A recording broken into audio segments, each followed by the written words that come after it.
RationalInvestor.com's Daily Brief. The answer to your question is learn the goddamn process, trade your trading plans, don't take too much risk on any one trade, and just let yourself get rich. Hello, everyone. Welcome back to the RationalInvestor.com's Daily Brief. Happy, what is it? Day one of 2-day FOMC meeting. I hope you're enjoying the fireworks in the market. Holy moly. Things are up and down like a you-know-what. And if anything, I was a little surprised because I even spent a lot of time last night. I actually put time and effort into this. Imagine that, eh?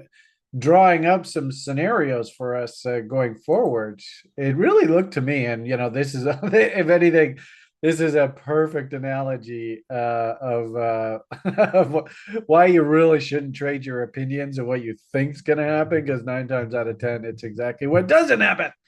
But anyway, last night I was sitting here, and actually, am I screen sharing, Chris? I don't know whether we can see my screen or not. I guess I am. I should probably pop on over and see what that live stream looks like. But all right, thank you, sir. I had put this sort of comparison. It kind of looked to me like there was some sort of fractal bottom trying to form here in the market last night. And I was even posting this in our SOF club, which we'll have a club meeting tonight, Tuesdays. So can't wait to interact with the gang. Tout my little stock purchase I did the other day, which isn't looking too healthy right now. But nanny nibbles for the win, right? I'm not too worried about risk. $500 investment. But having said that, so I sat there last night going, okay, well, if we consolidate here, and of course we got this big Fed meeting coming up here. If we consolidate and put in a nice W, well, that might, because you can see there was a nice W that was formed over here. That might create some sort of inverted head and shoulders, which would take us back up top. Or do we go and M out here, which ironically enough, actually would set up a bearish bot setup, a new one. That's what this teal line is here.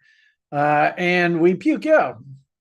So I was feeling totally confident. I thought the market would kind of go sideways into the Fed, because usually, they don't really aggressively sell the market off into the Fed. I mean, that very rarely happens. And if anything, what's happening here now, I think, is a scenario. Sell the rumor, buy the news. If we go look at things like our S&P 500, man, they're bringing this thing back down in a hurry. If anything, beautiful testament, and I guess probably the best way to actually look at this now is I get the impression this is Collins pump chaser, dump chaser, ping pong. So we dipped into pump chaser zones and we rallied away from that. We rallied up to dump chaser zones and we're getting rejected. I think we kind of talked about this yesterday. They did leave a pretty darn big gap here on the ES futures. So my hunch is that does have to be filled in. It is also interesting, too, how you can see the whole market is building to some sort of, we call this coiling in the market, where you have a couple trend lines and we just compress. And interesting how these two trend lines, here is our FOMC event here tomorrow. Which way does this break? Does it break to the upside? Does it break to the downside? The old adage in the market is, buy the rumor, sell the news, or sell the rumor, buy the news. Unfortunately, I hate to say it, but I think crypto kids kind of got schooled a little bit here about buy the rumor, sell the news. We'll see how this plays out. I mean, I think I've told you my expectation is for a 50% retracement of the entire range. That's what happened in 2016, the 15-16 happening, and I don't see any reason to not expect that. The price action, I think, is actually incredibly similar to that cycle. So, here's a really good illustration for all of you trying to learn how to become traders, right? They just live by this, by the rumor. Unfortunately, and what I have noticed in crypto, we saw this happen in Litecoin last year, where basically it topped out about a month or so ahead of its halving event. And actually, it's done it a few times. And I've seen Bitcoin do this. I suppose this is specifically with regard to POW coins. I'm not quite sure how this plays out if and when Bitcoin runs out of POW. So keep in mind, the reward just keeps happening. It's getting smaller and smaller and smaller. I think actually the average cost of production now, and we talked a little bit about this yesterday, is about 40,000, somewhere in there, 40 to 50,000. So it is interesting to see how the 50% rule here sitting at 44.6 would just basically take us into their cost of production window. As long as price is sitting up here, the miners of Bitcoin, they're laughing. I mean, they're just making money hand over fist. So they don't have to be concerned. They only have to be concerned if price actually dips down below these lows way down here. So, on balance, as I said, I think everybody you got a really good lesson in buy the rumor, sell the news. And that's a shout out to Gucci sweater wearers. If anything, when you see the Gucci sweater wearers, that's a warning to you that we're probably closer to the end than the beginning. Having said that, there's really nothing to do here on Bitcoin right now. I think I've shown you, we got a couple demo trades working here. These have been working for a little while. Our happy little shorts. I love these memes. These memes are just awesome. So as I, sent out on Twitter, I had conjectured whether this was going to turn into an inverted head and shoulders, and I think it's actually off of this range. Did this turn into an inverted head and shoulders, and then that would turn into a bull ABCD and take us up top? Or do we bot out here and M out and structurally politely fail? What does the market go and do? It just goes and pukes straight out here. I mean, how the hell am I supposed to enter off that bot setup? I mean, there's nothing to work with there. So that was a bit frustrating seeing that this morning. But, like I said, in fact, I even had some people asking me, well, are you going to be hunting setups here? And I'm like, well, we've got this thing working here right now. And I don't really want to tinker with it. And now you can see they keep in mind, I mean, this was an absolutely beautiful trade. Just trying to force yourself to come in at the top end of the range, sell half of the position here at 2-1, and then just put your stop at scratch and just get rid of your opinion. Your opinion doesn't mean anything. Just trade your setups. And sure enough, this thing just keeps working its way lower, and you too can be Bob Ross if you just get rid of your opinion and just trade your setups. Which is interesting because that's awfully hypocritical of Brian this morning, because I'll tell you, I missed a couple just absolutely incredible trades in crude oil this morning. And I even was guilty of revenge trading a little bit. Did manage myself, didn't let the emotions get out of control, booked a $35 loss on the day in my Top Step tryout account, which is an acceptable loss. I'm perfectly fine with taking that kind of loss. And actually, I made money in my own personal futures trading account. So go figure. One up, one down on the day. But I missed some incredible trades. But what can you do? That's the way it goes. Live by the sword, die by the sword. So, what's your backdrop? We've got this Fed meeting coming up. And it is interesting to see the US dollar index, which is probably, obviously this is our hegemony, fiat currency driver, all that kind of fun stuff. Interesting, the United States of America, the data coming out today is, unfortunately, and I am hearing more people in society talking about this. And unfortunately, the more that people do talk about it, the more it becomes a reality. But I think we're heading into like a stagflation kind of scenario here, which is unfortunately, this 2020s, this is just a nightmare decade, eh? I mean, it's just year after year after year of shit. I just can't wait till we get out of this damn decade and into whatever this new world order is going to look like in the 2030s.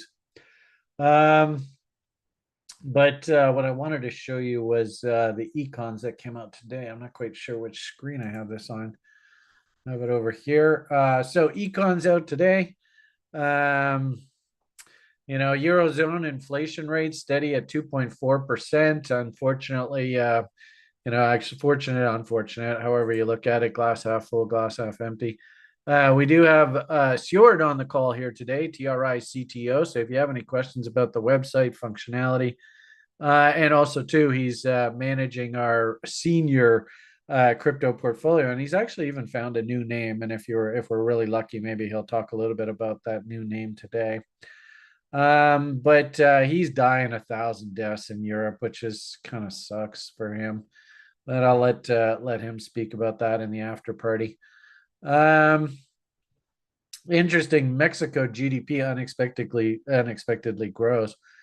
I'd tell you, man, Mexico is coming on full bore. I would not be surprised within the not too distant future. Mexico and Canada actually completely shift positions, where Mexico was considered the dog for a long, long time. Canada was the US's major trading partner. And like literally, Canada and Mexico are flipping. And I wouldn't be surprised to see the Canadian dollar get absolutely decimated here. I suppose the one good thing for China is, of course, they rammed through a massive tax increase, capital gains increases, consumption taxes. So, ironically enough, the Canadian government's balance sheet's actually looking a little better.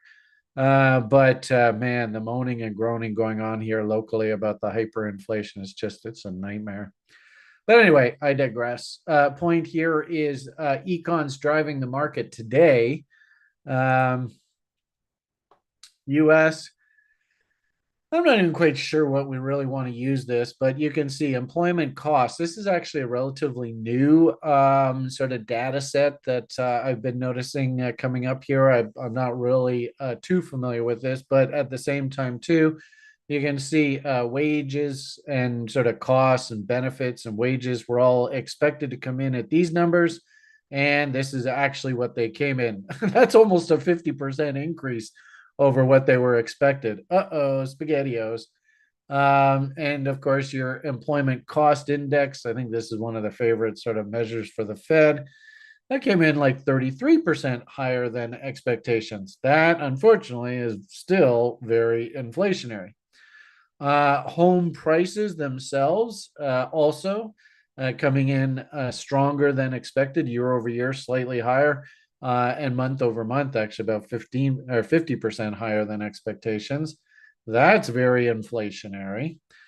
And then we have the Chicago Area Purchasing Managers Index, which is basically kind of like the economic activity around the Illinois region and that area of the Great Lakes, came in horrible. I mean, this is a nightmare.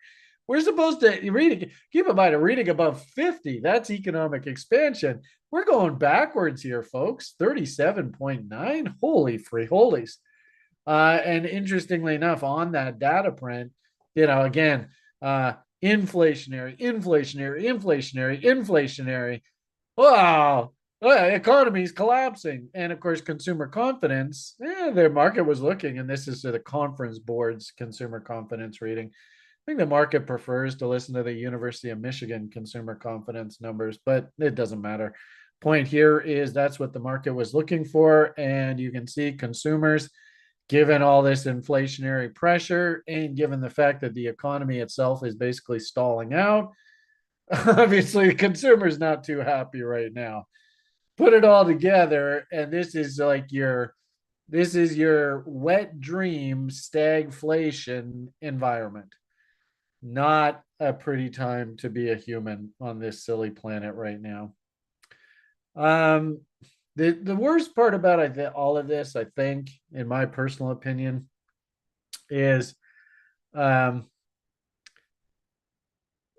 we as a as a population, we don't educate our youth about economic realities and the way that the Rothschilds and the banksters have corrupted our society since 1913, when they basically took over the banking system and the then deemed appropriate hegemony currency system, the United States dollar. And I would actually make the argument that the quantitative easing, the massive money printing, the orgy money printing, and then to add insult to injury, the massive tax cuts for the rich down in the States, where it got to the point where people like Warren Buffett were saying, I pay a smaller tax rate than my secretary. My secretary actually pays more taxes than I do on a relative basis. Um, these are the kind of things that actually have set the stage for the world that we're living in right now. So you can't make the argument, and this is the worst part about it, because the banksters, they're playing into this hook, line, and sinker. They love this. I mean, they got a lawyer in charge of the banking cartel right now. Oh, absolutely perfect. He's not going to say anything that can get him into trouble. He knows exactly what the limits of the law are. And, we're going to have our Fed FOMC fun show tomorrow. But it's comical to watch him, right? As soon as he gets cornered and he's like, oh, I better stick on the script, he literally puts his head down and he reads word for word exactly what he's told by sort of the bankster cartel behind closed doors what to say. But make no mistake about it, everything that you see happening in our society right now is a direct result of this quantitative easing policy, which was initiated like what, 10 years ago. And now, Jesus, now we're getting close to a better part of 20 years ago, right? In 2008. So that's 16 years ago. So, yeah. So Chris is just reminding me we probably hit our time limit. So, yeah, I mean, we're now in a situation where we potentially have stagflation. Keep in mind the inflation part of this, right? You will be happy and own nothing, and you will eat your bugs, right? You will eat the bugs and be happy. They're gonna, I was at the grocery store the other day, and now the checkout girls are jokingly laughing, saying, well, chicken is a specialty meat, so you're pretty privileged to be able to eat chicken here. And then you're going to have to pay up. So, Klaus is getting his plan for us to all eat bugs. It's going to happen. And unfortunately, what it really means at the end of the day, and it's just kind of that gold interview that I did the other day, the gold and silver show interview, is really, we're just going to have to add a zero onto the end of all of our price tags, everything. And my hunch is that now we go through the process of labor bitching and complaining about how they're getting screwed over. And then what ends up happening is society is conveniently sort of, guided by the banksters to, blame the trade unions, blame the workers, right? It's worker wages that make up 2/3 of the inflation problem. So if you're going to be angry at anybody, be angry at the workers and the unions and all that. But the irony of it all, and I think it's important, the message of today, try to remember that this was all started like 10, 15 years ago. And sadly, actually, it's playing out exactly as it should. And I suppose the good part about it, unfortunately, we are in sort of a seasonally vulnerable time of year. And we just had, things like crypto and stuff just go zooming up. So, should it surprise us to see a bit of weakness this time of year? And should it surprise us? Maybe we'll leave off the video with just a quick boo at the old corn. I mean, should it surprise us to actually see things like very natural 50% retracements here? Keep in mind, Bitcoin is not going anywhere. But at the same time, too, we have come an awful long way. And all I'm suggesting here is that we just do something that's very natural. It's very healthy. And ironically enough, it's actually just going to bring the market back into a buying window. And as we've said repeatedly, as long as these moving averages are as bullish as they are, in fact, maybe they're even a little too wide, but as long as the fast moving average is above the slow moving average on the weekly basis, try and remember pullbacks are buying opportunities. Don't get sucked into the negative euphoria of Gucci sweater wearers encouraging you to buy up top here when that was actually a really dumb idea. So anyway, hopefully, people who did buy up here, you just learn from this. And if you want to learn, we got a really cool education program. I mean, I don't want to go into a full shill here today, but I do see somebody over on YouTube's asking, Brian, when does the next class start for next session? I think actually the next program starts in the next couple of weeks. And actually, we do have an affiliate referral program going. So by all means, if you have like friends and stuff that you think would benefit from taking the program, we'll incentivize you to encourage them to join.